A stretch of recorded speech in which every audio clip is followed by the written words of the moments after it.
Samantalang yung isa, mas maamo yun. Malaki. Saan yung malaki? Ayan yung malaki. Ito, malapit lang sa daan guys. Oh. Napakalapit lang sila sa daanan. Mga baboy. Tsaka itong mga baboy ramo, sanay na rin sa mga tao ang mga to ah.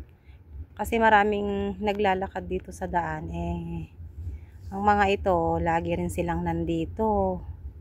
Yan, sanay na sila sa mga tao. Eh, medyo maamo ng mga ito. Ayan. Hello!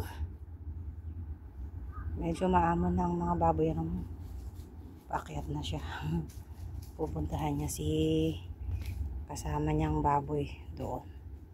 Ayan. Pupunta na siya doon sa may kasama. Magkasama sila. Mag-ina yata ang mga to. Mag-inang mga yan. Oh. Kumakain sila ng ano.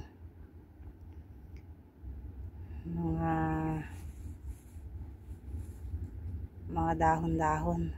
Ayan. Dahon at saka yung mga grass. Hello!